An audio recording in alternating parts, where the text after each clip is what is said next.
Bismillahirrahmanirrahim.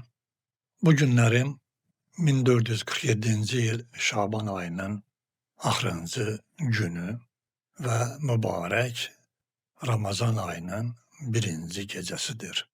Allah'ın rahmet ayı artık bu geceden başlayır ve sabahlarım mübarek Ramazan ayının evvelinci günü. Kur'an-ı Kerim'de Allah Teala buyurur: Euzu billahi mineşşeytanirracim. Ya eyyühellezine amenu kutibe aleykumus-siyam kema kutibe alellezine min qablikum leallekum tettekun. Ey iman getirenler, sizden evvelkilere vacip yazıldığı kimi sizlere de bu Ramazan ayında oruç vacip oldu. Şayet ki sizler bu ayı dərk eləyəsiniz ve təqvalı olasınız.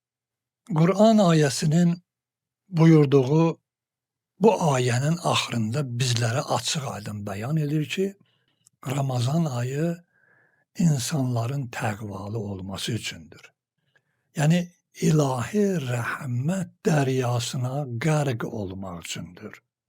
Ve insanın etiqadını, əməlini gücləndirmək vasitəsidir. Bu mübarek aya İnsan gerek bir ilahi qonaqlığa dəvət almış kimi gerek daxil ola. Odur ki, bu ayının bazı xüsusiyyətlərini diqqətinizə çatdırım.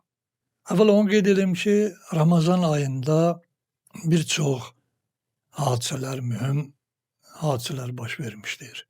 Onlardan biri budur ki, Ramazanın 10'unda xanım Hadice Kübra aleyhisselamın, Peygamber aleyhisselamın hayat yoldaşı, dünya hanımlarının hanımı, Hanım Fatıma Zahra aleyhisselamın anası onun vefat günüdür. Be'setin 10. ilinde o dünyasını değişmiştir. Ramazanın 15'inde Hazreti Peygamber aleyhisselamın nevesi İmam Hasan Müçtaba aleyhisselamın mevlud günüdür ki Hicretin 3. ilinde baş vermiştir. 17. Ramazanda Hicretin 2. ilinde baş veren Bedir döyüşünü il dönümüdür. 19 Ramazanda yani 18. gün 19'a geçen gecede Hazreti Mevla-i Müttaqiyan Əmir-i Müminin Ali ibn Əbu Talib aleyhisselamın zərbətlendiği gecedir. 21 Ramazan Hazreti Mevla-i Müttaqiyan aleyhisselamın şehadet günüdür. Şehadet gecesidir. Bu da Hicri tarihiyle 40. Hicri'de baş vermiştir. Bu ayın müşterek emelleri vardır. Biri budur ki, mübarek Ramazan ayının gece ve gündüzlerinin müşterek emelleri. İkincisi budur ki, mübarek Ramazan ayının gecelerinin müşterek emelleri. Üçüncüsü, mübarek Ramazan ayının səhərlərin, yani sübha yaxın müşterek emelleri. Dördüncüsü de Ramazan ayının gündüzlerinin müşterek emelleri. Biz eğer dikkat etsek, bu ayın fəzilətlərində ilk başlanğıc bundan ibarətdir ki, qusl eləmək, gülabla ətirlənmək və 2 rükət namaz qılmaq bu gecənin əməllərindəndir. Birinci rükətdə Həmd və Fəth surəsi, ikinci rükətdə Həmd surəsi və istənilən surə oxumaq olar. Bundan əlavə, əgər onu qeyd edeyim ki, Fəth surəsini bilmirsinizsə, Qul Huvallah surəsi ilə də qılmaq olar. Həzrət Peyğəmbər əleyhissalam bu ayı, bugünkü belə deyək, gecə gördüyü ayı görərkən Həzrət bir dua var, o duanı oxuyardı. O duanı oxumaq, əgər məfatih kitablarında diqqət eləsəniz, həmin o duanı oxumaq böyük müstəhəbbi əməllərdən biridir. Mübarək Ramazan ayının gecə və gündüzlərinin müştərək əməllərindən biri budur ki, İmam Sadiq aleyhissalam, İmam Kazım aleyhissalamdan buyurur ki, hər vacib namazdan sonra bu duanı oxumaq lazımdır. Allahümme rzuqni haccə beytikel haram fi ami hada ve fi kulli am. Bu bir duadır. Həmçinin hər vacib namazdan sonra oxunan dualardan biri də budur ki, Allahümme rızıqna haccə beytikəl haram və yaxud da ki, bunun başqa bir Ya Aliyyü Ya Azim, Ya Gafuru Ya Rahim, Enter Rabbul Azim bu duanı oxumaq çox böyük savabı var. Və başqa duada da buyurulur ki, Hz. Peyğəmbər İslam buyurdu ki, hər kim Ramazan ayında hər vacib namazdan sonra bu duanı oxusa, Müteala Allah onun günahlarını bağışlayar. Allahümme adxil ala ahlil qubur surur. Allahümme əğni kullə fəqir və ilaxirə. Bunları tapıb məfatihdən oxumaq olar. Mübarək Ramazan ayının gecələrinin müştərək əməllərindən budur ki, insan əgər oruc vaxtı orucunu açırsa, açdığı zaman yaxşı olar ki, halal xurma ilə iftar eləsin. Hər kim Peyğəmbər sallallahu buyurur ki, halal xurma ilə iftar etsə, namazının savabı artar və böyük əcr sahibi olur. Mövla-i Müttəqən əleyhissalam buyurur ki, süd ilə iftar etmək müstəhəbbidir. Bundan əlavə şərbət, halva, ilıq su ilə də iftar etmək yaxşıdır. Hz. Peyğəmbər əleyhissalam bunlarla iftar edibdir. Və o cümlədən iftar vaxtı Allahümme ləkə sumtu və alə rizqikə əftartu və aleykə təvəkkəltu.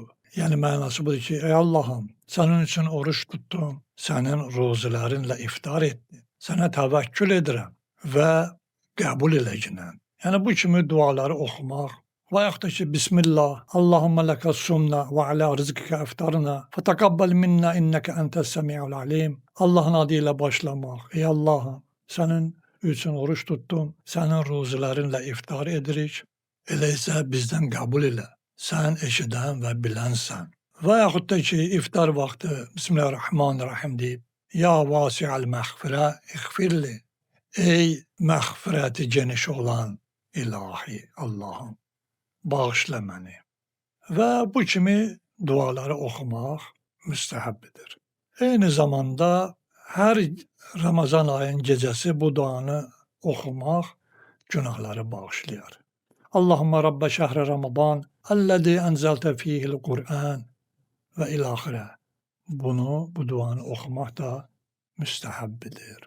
Yəni insan bildiyi qədər bu ayda rəhmət-i ilahinin dəryasındadır. Çalışmaq lazımdır ki, bu ay Allahla öz arasını, öz əməllərini saf-çürük eləsin və ilk növbədə Allaha olan borcunu əta eləsin və ikinci növbədə xalqa olan borcunu əda eləsin. Yəni bir insan əgər, belə deyək, kimdənsə incikliyi varsa, kimdənsə arasında düşmənçilik olubsa, çalışıb, bağışlayıb və onlarla halallaşmalıdır. O cümlədən əgər kiməsə borcu varsa, o borcu çalışıb qaytarmalıdır ya da ondan müəyyən vaxta qədər halallığını almalıdır. Əgər bu cürə olmasa, o orucluğu dərk eləməyib. Çünki xalqullah, Allahın xəlqi belədir ki, onlar bağışlamasa, Allah bağışlamaz. Onun üçün də bugünkü gecə rəhmət ayının qapısı açılır və cəhənnəm qapıları bağlanır. Hətta bu günlərim bu gecədən cəhənnəmin də qapısı bağlanır. Görsən ki, heç kəsə əzab olunmaz. Yəni öz əməllərindən yaratdıqları od artıq onlar üçün sönmüş olar. Ta bu rəhmət-i ilahi ay bitənə qədər. Allahdan arzu edirik ki, bu gələcək rəhmət ayını bizləri dərk eləyənlərdən qərar versin və bizləri təqvalı şəxslərdən eləsin inşallah. Və hər kəs Allah üçün, Allaha görə hər nə əməl, ibadət, itaət, dua edirsə Allah onun duaların, ibadətin qəbul eləsin və gələcək günlərimizə Allah bizləri səadətmənd və dünya axirət xoşbəxtliyi inşallah bəxş eləsin. Və hamını da, əziz müsəlman möminləri də dua eləməyi hamıdan xahiş eləyirəm ki, müsəlman dünyasını, möminləri, onların dünya birliklərini zalim kafirlerin məhv ve nabud olmasını dualarının esas hissesi karar versinler. Esselamu Aleyküm ve Rahmetullahi ve Berekatuhu.